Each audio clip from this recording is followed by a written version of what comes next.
All right, so welcome everybody to our dementia workshop, Effective Communication Strategies. I'm Eric Rohr. I'm the owner of Assisting Hands here in Richmond. We're a home care company, and I'm really excited to be doing these workshops in conjunction with Brooke Brockdorf, who's with Brookdale Midlothian. It's a wonderful assisted living community and memory care community in Midlothian, Virginia, just on the south side of Richmond. So with that, I'm going to turn it over to Brooke to say hi, and then we'll get going on the workshop. Awesome. Thanks, Eric. Yeah, just to second what Eric said, I really have enjoyed partnering with Assisting Hands on this workshop. It was something we had discussed earlier in the year, and 2020 kind of threw everybody for a loop. So we decided that we were going to go ahead and kick it off in August and not delay it anymore. And obviously, as we all are very familiar with, it's done virtually now, as is a lot of things in our lives. So they have been great partners, and my assisted living and memory care community in Midlothian, this is a huge asset. These recordings too, we pass along to our staff, our trained staff members that are working with our residents on a daily basis. This is our lives every day. It's my life, it's their lives, and anything that we can learn, anything that we can teach, anything that we can share, it's very important to be to not just take care of our residents, but also be a resource for the community. And that's what this partnership is doing for everyone. And we're really enjoying it. So, and Cathy, the brains behind it all, she's the mastermind. She's super talented, and she absolutely very well trained. And she does a great job in explaining all of these courses and all of these workshops. And one quick thing before Cathy takes over, if anybody would like to save a screen or part of the workshop to view later or slide by slide, those of you that are not familiar with how to do that, at the top of your screen where it should say view options. If you click on that and then you click down to the word annotate, it'll give you the option to save screen, and that will actually save directly to your device, whether you're on a tablet, a computer, a laptop, and it'll show you in the folder where it's saved. So please make sure if there's certain information that you find that you would like to save immediately, please do so. And I believe we'll send out the presentation as well. So without further ado, Cathy, I will let you have it. Well, thank you, Brooke and Eric. I'm delighted to be here, and it's second Thursday again. So today we'll be doing effective communication strategies. And my name is Cathy Hamlin. I work with Eric, and we partner with Brooke, and we are doing a lot with education of dementia and having a good time doing it.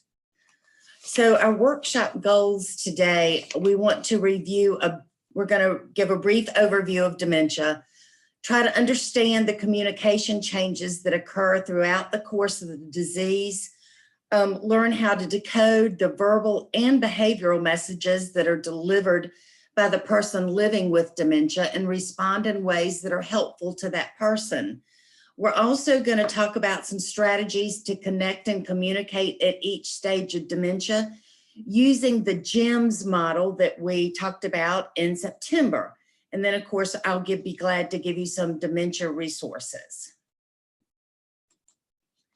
So as an overview of dementia, as a refresher, let's just go over some basic information. Dementia is the umbrella term for a person's decline in memory and other cognitive abilities that is severe enough to interfere with daily life. It is not a normal part of aging. Right now, it's estimated that there are about 50 million individuals and 5 million in the US that are living with all different types of dementia. This number will almost double about every 20 years, reaching an astounding amount of 75 million people around 2030, and then 131 million people around 2050. There are currently over 100 different types of dementia, with more being identified every day. There's 4 things that everybody needs to remember about this horrible disease. At least 2 parts of the brain are dying. It keeps changing and getting worse, so it is progressive. It's not curable or fixable, and it does result in death. It is terminal. Now, there may be some other underlying health conditions that will make death come a little bit faster, but if they're not, then dementia will be the end stage. There are 4 different types, main types of dementia that people are familiar with: Alzheimer's, Lewy bodies, vascular, and frontotemporal dementia.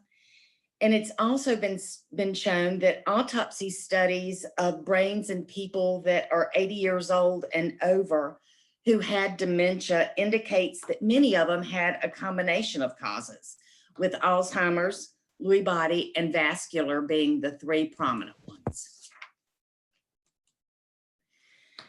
So let's go to our first poll question.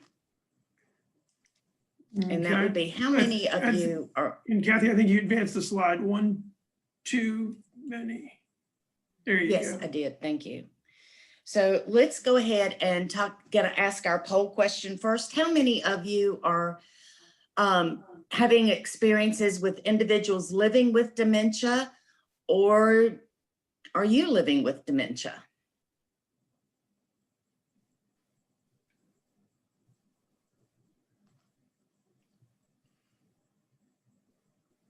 Okay. Right. Okay. A few more people are responding. All right. It looks like about 50% of the people has a person that they love is living with dementia. And the other people are either professionals that are providing professional care for someone with dementia, or there's a few that they don't have any experience, but they want to learn more. So that's good. All right. All right, so as we go into understanding dementia, and again, this is an overview, causes and risk factors, advancing age is probably the biggest risk factor we face, but dementia can also get people in their early 40s, 50s, and 60s. If you have a family history of dementia, then that puts you at a greater risk of developing the disease. Genetics is a big factor, and there's some forms of dementia, such as Huntington's disease, that can appear as early as 40 years old. And then the other risk factors that we're most familiar with are alcoholism, drug addiction, and diabetes. But it's also noted that many people who have Down syndrome will develop early onset of Alzheimer's by middle age. And then you've got your common symptoms of dementia. You can have a combination of symptoms. You can have as little as 2 or 3, or all of them at one time. But understand, just because someone displays some of these symptoms does not necessarily mean that dementia is the cause. Understanding that the communication function is complex and diverse is critical in our ability to offer support and interact with people who are beginning to develop brain changes. Noticing that you and the other person may not be taking in the same auditory data or blending data from each side in the same way, processing the language component of the data at the same speed or in the same way. As dementia progresses, the person living with that disease will only be able to process 2 out of every 4 words, or about half of what you're saying at the time. Connecting the auditory information with the same memory files can sometimes be somewhat difficult. Using the same words to describe the same items or actions, even though that is the intention. And then recognizing changes is critical for an effective interaction and sustaining changing relationships. Appreciating these changes that happen when somebody is living with dementia can dramatically alter how we decide to communicate, interact, and engage with one another for better outcomes. It can also provide us with an almost magical opportunity for experiences that will bring joy, satisfaction, comfort, and pain relief when we use what remains available, and is powerful for someone who is living with dementia and those who would offer support and care.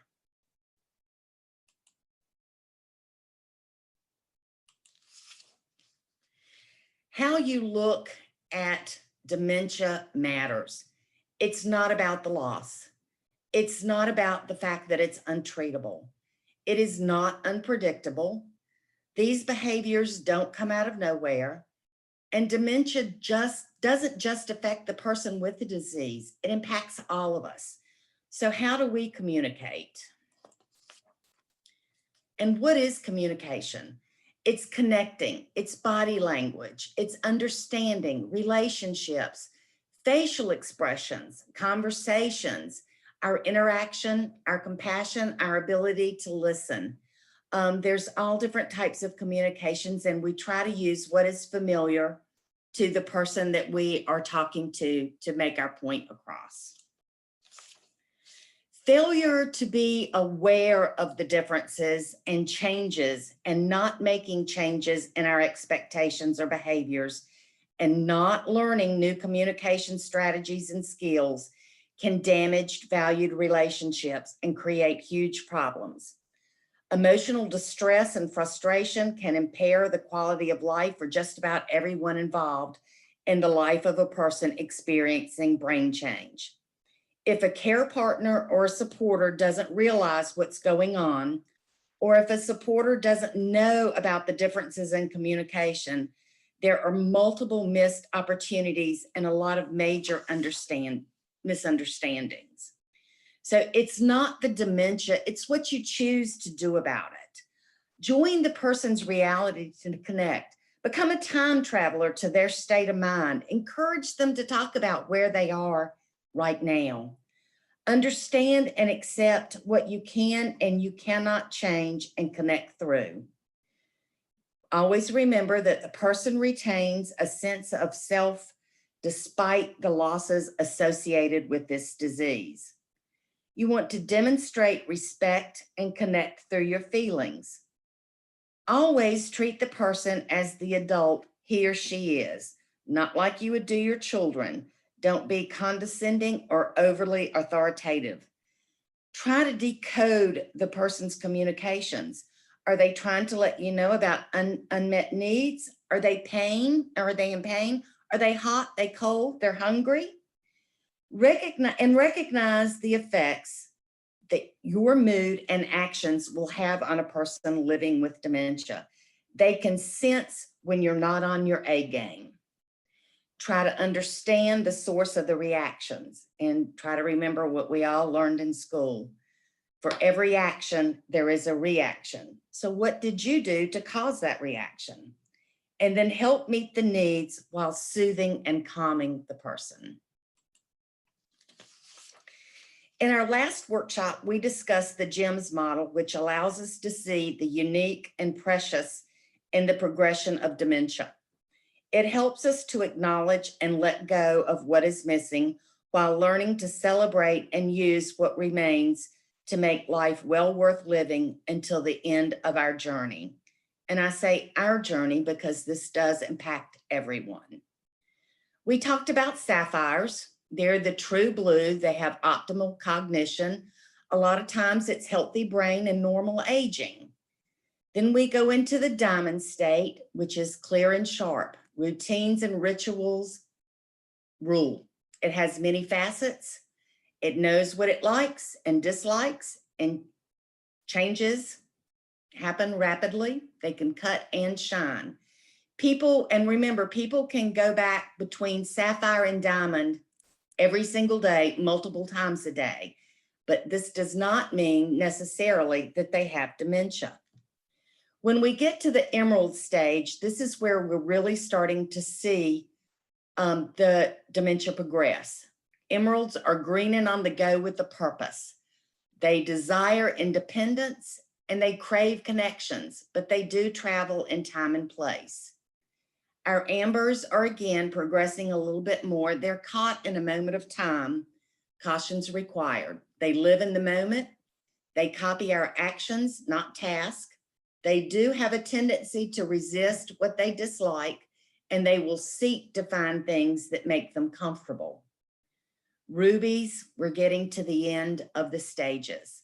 They're deep and strong in color, and others stop seeing what is possible. They retain their strengths, but not necessarily their skills.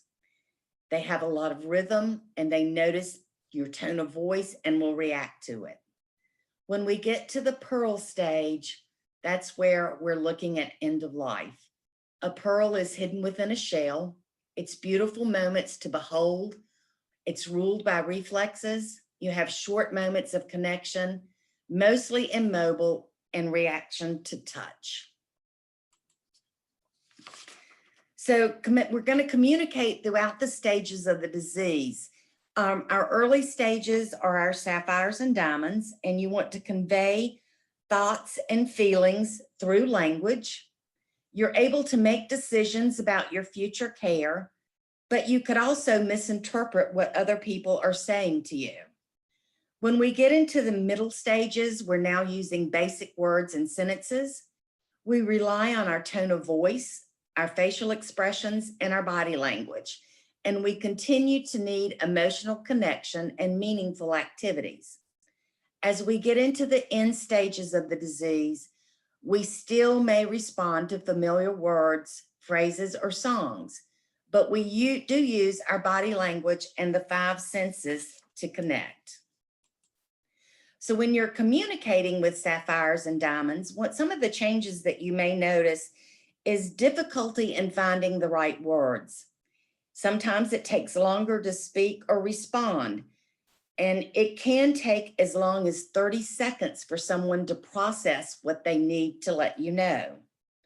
They can withdraw from conversations because they are missing some words and don't know how to express that.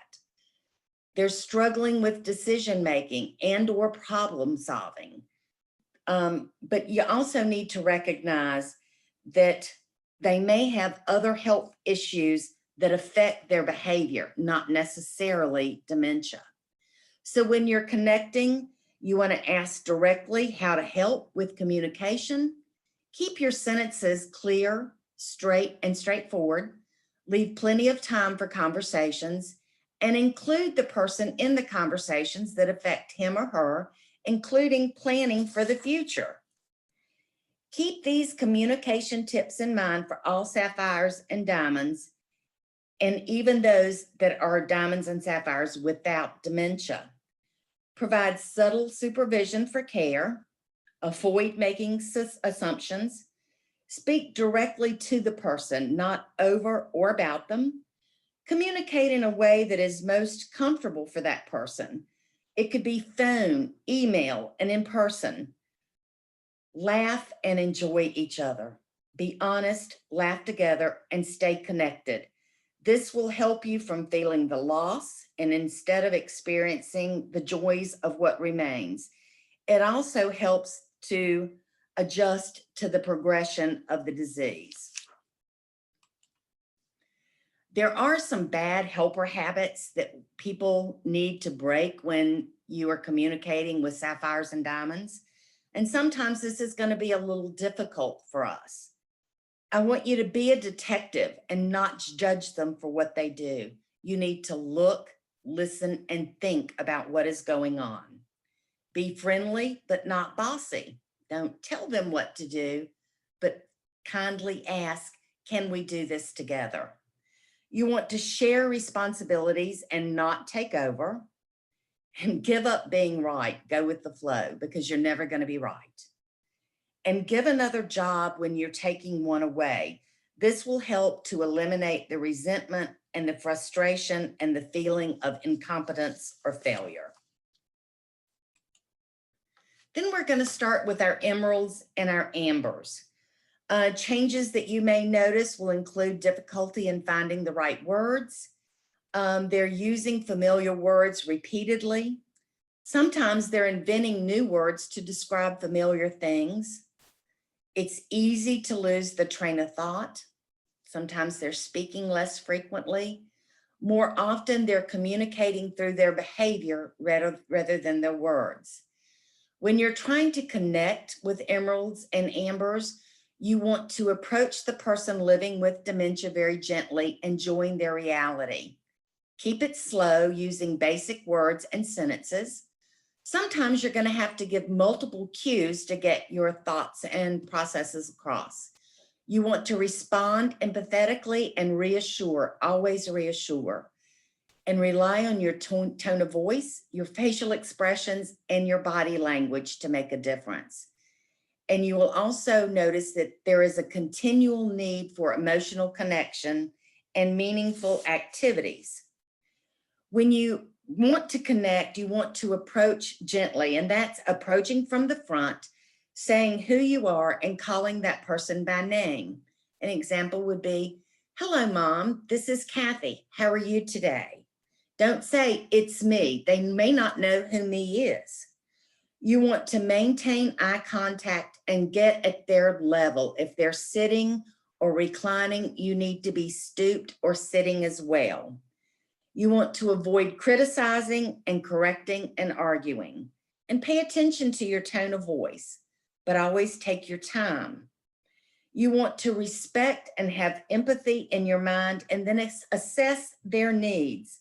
Let them know that you hear his or her words, you recognize their behavior, or both, and provide a brief answer. You don't need to go into long, drawn-out conversations, but you always want to respond to the emotion behind the statements. Use short sentences, speak slowly and clearly, one person, one question at a time. Try to limit distractions and be patient.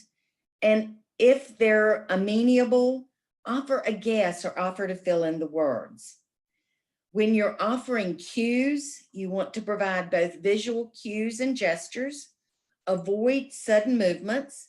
Write things down for them if that helps, and put answers into your questions like, "I like vanilla ice cream. Would you like chocolate or vanilla?" You want to turn negatives into positives and avoid the quizzing. Continual quizzing just is very frustrating. And again, provide reassurance that you hear and understand. And you want to focus on the feelings, not the facts, and validate and redirect if necessary. Hey, Cathy, real quick, sir. there is a good question that just came up in the chat. It's asking, do we have special suggestions for hearing impaired people living with dementia? The best thing is to speak slowly and clearly and actually get to their level so that they can, most of them can read your lips. Don't yell or think that because they're hard of hearing, you need to shout in their ear. Just speak very normally, but slow, and keep your words short, and they can hopefully understand. In these days and times where we're having to wear masks, someone with hearing problems will not be able to understand you. So I would suggest using a clear face shield. So again, they can see your facial expressions and hopefully read your lips. Yeah, that's great. And I think also that's probably where facial expressions and hand gestures are even more important, the nonverbal cues. And I see someone has a really good use a visual or a whiteboard helps. That's a really good suggestions. Mm-hmm. And then Missy, oh, thanks. Show and gesture help with hearing loss, go slow. Those are really good suggestions. Yeah. And then if I again, can say too, just real quick, Cathy and Eric, the clear face shields are a game changer. We use those in our community. You can get them at any beauty supply. If you're in the medical field, I'm sure they supply. You guys have other avenues to get them, but yep, there goes Eric. Here, I'll put mine on too. Mine looks like this. It comes with nifty little glasses. So it actually But it's a game changer for our residents because they very much rely on being able to see our expressions as well as be able to, like Cathy said, read our lips. So it definitely helps for sure. Yeah, and I don't know if you all can see me right now, but I have also a clear face mask as well. And so we actually hand those out to a lot of people that need this. So all great. I love this. So keep putting stuff in the chat. We want to make this as interactive as possible. All right, great. Okay. And even with emeralds and ambers, we have bad helper habits that we need to break. A lot of times we're always noticing and pointing out errors. We need to stop. We're telling people to do something instead of asking them. You need to, is what we're saying, instead of, can you please? You're too little or too much talking, showing, or touching can be very distracting. Getting loud and forceful. And again, this goes back to the people who are hard of hearing. You don't need to shout at them. You don't need to use mean tones. Just need to go slow and steady. Over or under stimulation can also cause a lot of frustrations. Trying to take over. You don't want to do that, but you do want to offer your help if they're willing to accept it. Putting hands on and always fussing over someone. A lot of people at this stage of the game do not like to be touched without permission. And overuse of distractions. And again, doing for and not with. So now we're approaching the end stages. We're now working with our rubies and our pearls. Changes that you will notice will include their communication is reduced to just a few words or sounds, but they do have responses to familiar words or phrases. To connect, you want to listen for expressions of pain and respond promptly. Again, we want to see if we can meet any unmet needs. Help that person feel safe and happy, and continue to bring respect to each and every conversation. Keep the talking going, and then you want to use all 5 senses to communicate. When you're connecting with rubies and pearls, we want to use touch. They do like the feeling of different fabrics and rubbing them between their fingers. You can also identify shapes by touch. One things that most people have come to enjoy are hand massages with warm or fragrant lotions, and visits with animals, and sometimes just holding their hand and stroking his or her arm or back can be very relaxing and a great way to communicate and connect. When we're talking about sight, it could be watching videos of animals, nature, or travel, looking at photo albums together and having them talk about the past and the pictures that you're looking at. Color or paint with watercolors. That's always a great way to help your communication. And it's also fun and exciting for the person living with dementia. And you can also go outdoors or sit by an open window together and just observe the nature, the birds, the animals. When we talk about sound, we want to listen to familiar music together or recordings of sounds of nature, of farms, animals. All of these help with connection. Listen to songs or speech in the person's native language, especially if English was not their first language. People with dementia do tend in the later stages to go back to their original language. It's also very pleasant to read books, poetry, or scripture, or newspaper articles to the person living with dementia. And just let them hear the gentle tone of your voice. When it comes to the sense of smell, one of the things that I've used in the past is making small plastic bags filled with herbs and spices that they can smell, or putting cotton balls dipped in essential oils, fragrant flowers or grass clippings, And even teas or coffee beans have very distinct and pleasant smells. Use fragrant lotions for hand massages and body moisturizing. And cook or feed the person foods that smell good. Apple pie, chicken soup, other things, Italian food, spaghetti. And then when we're dealing with the sense of taste, aim at your favorite foods. Take them home-baked goodies that they used to enjoy. Popsicles are fun, flavored drinks are fun, and everyone always enjoys ice cream and pudding. I'm sorry, let's go back, missed one.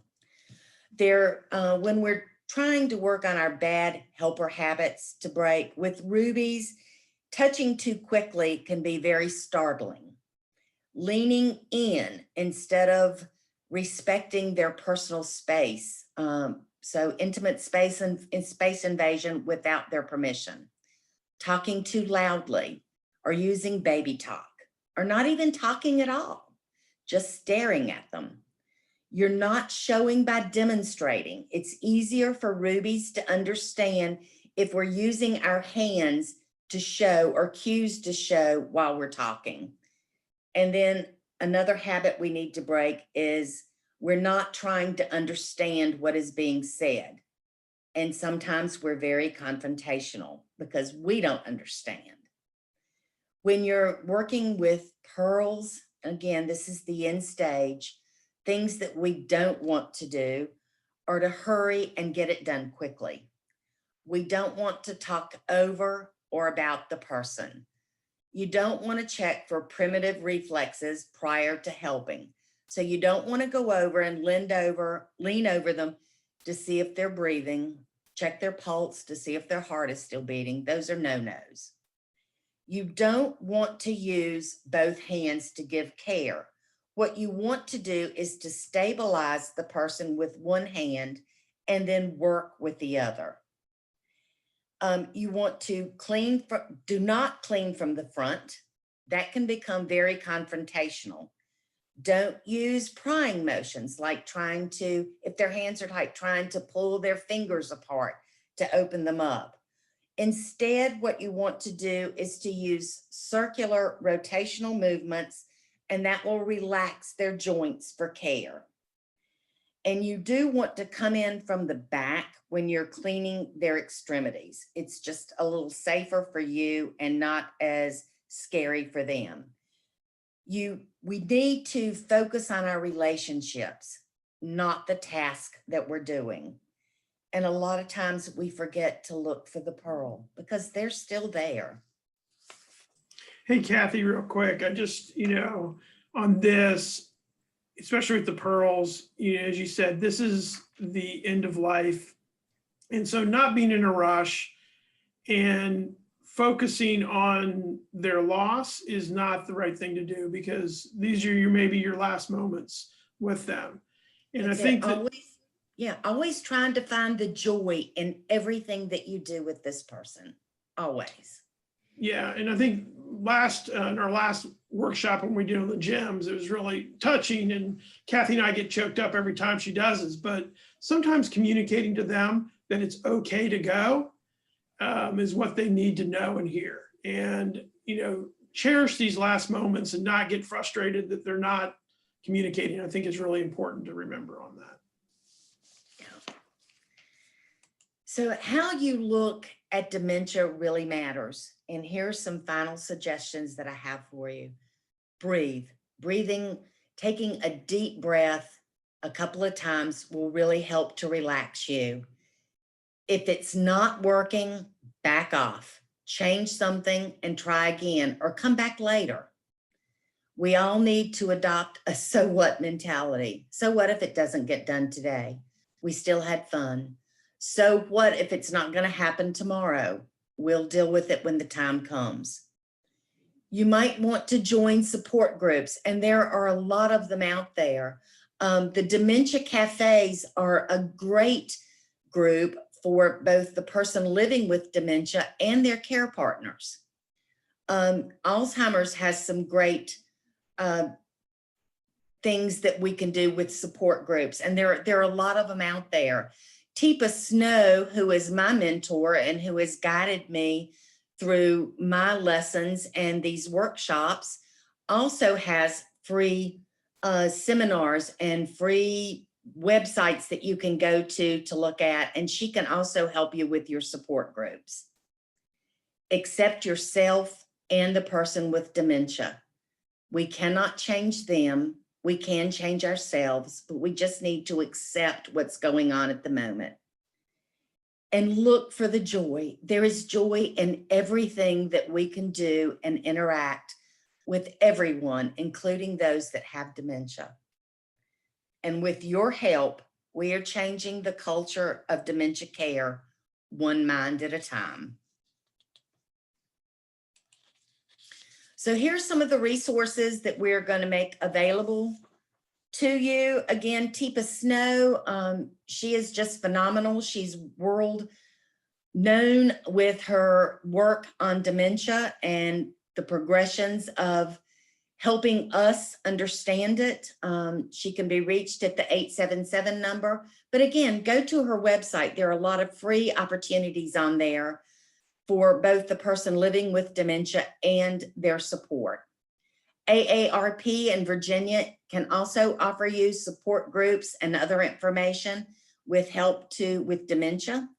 We've got the Department of Aging and Rehabilitative Services. George Worthington is in charge there, and he does a phenomenal job in helping you find other ways to help. Alzheimer's Association, again, they've got great workshops. They've got great support groups. Marie Calindo, their executive director, is a fabulous resource. And then again, we've got Assisting Hands Home Care, which is Eric and I. We can help provide dementia care in the home or anywhere your person calls home. And then again, Brookdale Midlothian. They are a great community. They've got a tremendous facility for assisted living. But then when you go into their memory support unit, you still have the same kindness, the same respect, and the same appreciation for the person living with dementia. And so now it's time for another poll question. Eric, you want to add? So if anybody is interested in learning any more about the following: dementia care or support in the home, dementia care or support in a memory care community. We'll give you a few minutes to let us know about that. Great. All right. Perfect. It looks like there's some people, and we'll follow up with those individuals that are looking for some additional help. Okay, so we are finished with effective communication strategies. Our next second Thursday will be Dementia Conversations, and we will do that Thursday, November the 12th. As we get closer to that date, we will let you know the time. I think probably 10 a.m. again. So we'll see if that continues to work, but we haven't gotten any negative feedback on that. So. Yeah. Okay. So with our dementia conversations, we're going to learn to have honest and caring conversations about common concerns. It could be health, it could be financial, it could be about driving, and some other concerns when people begin to show signs of dementia. Yeah, and I think that the way this is all kind of working, you'll see how it's building. Each of these things are building is why we had to have the gyms last time, so we could understand communication within each of those gym stages. And then the dementia conversations are more specific for having conversations. I think it's driving, going to the doctors, and legal and financial. So it's using some of these communication strategies in more specific type of conversations.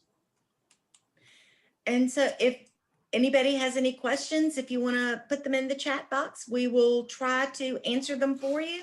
And again, recordings of this workshop will be available, and we will email a link to everyone who participated today. Yeah. Okay. So, yeah. So feel free to take yourself off mute if you want to ask the question verbally, but I'm monitoring. So looks like Marion, hopefully we answered your question about the topic on the next workshop on dementia, conversations about driving, going to the doctors, and legal and financial. Missy's asking, yes, we'll be sharing the PowerPoint. I'll be sending out an email to everybody who registered with a copy of this recording of this workshop.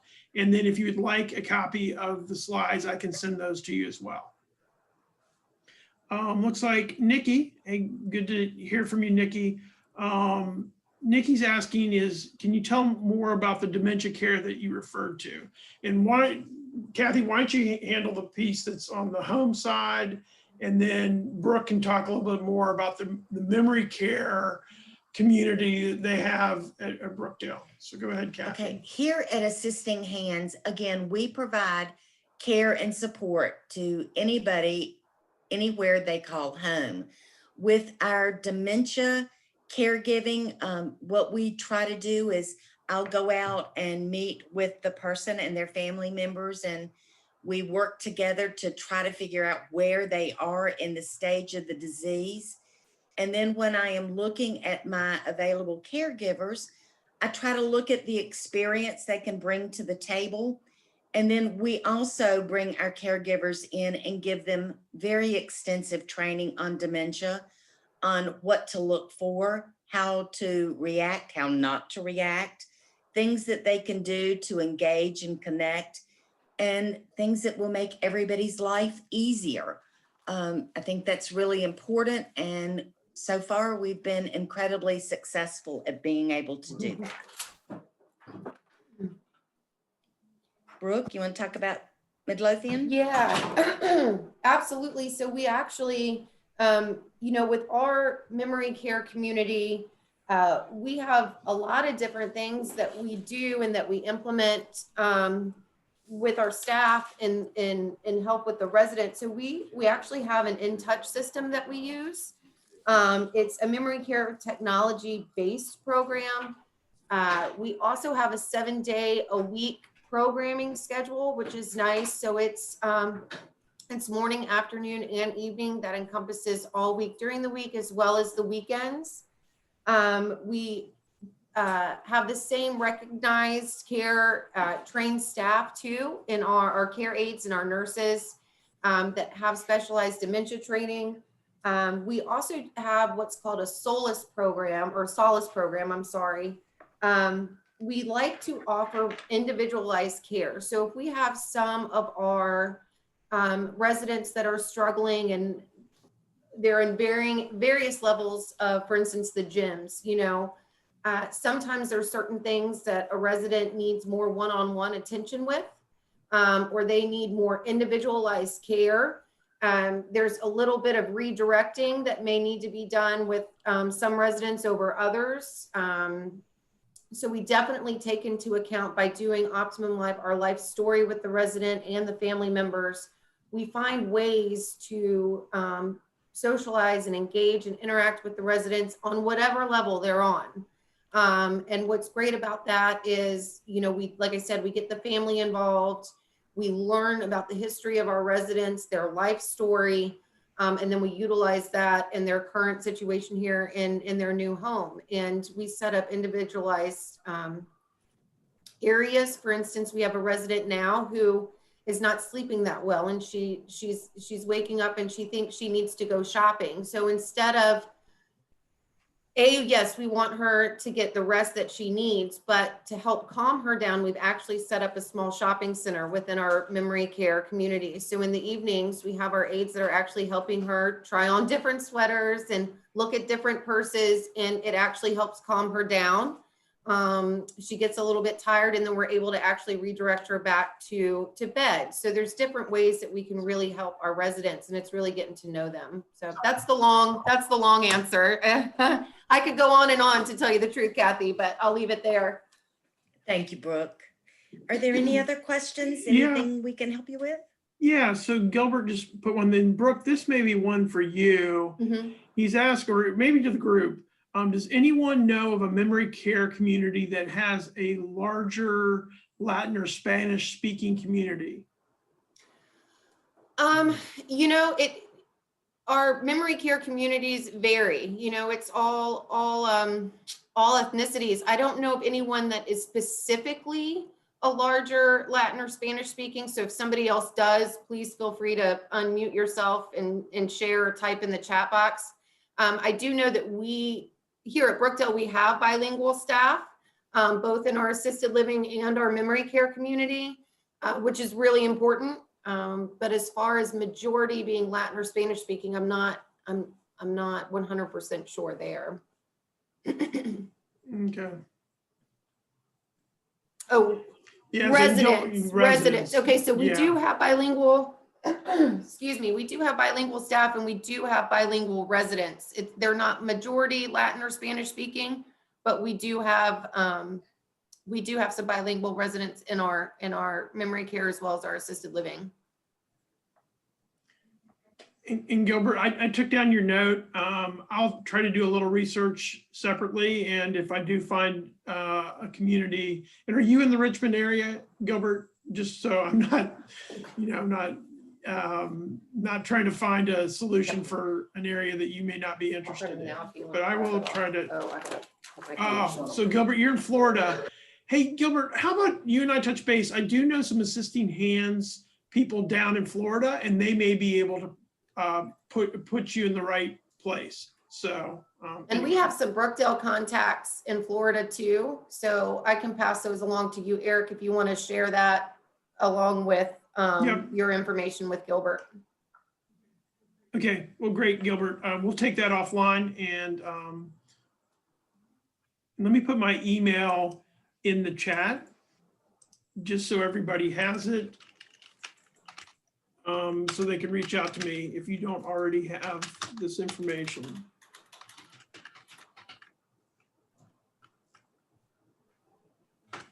Okay, well, great. I'm going to stop the recording now, and people feel free to drop off, but Brooke, Cathy, and I will hang out for a few more moments to answer any questions. So here, I'm going to stop the recording. So again, thank you everybody for joining us.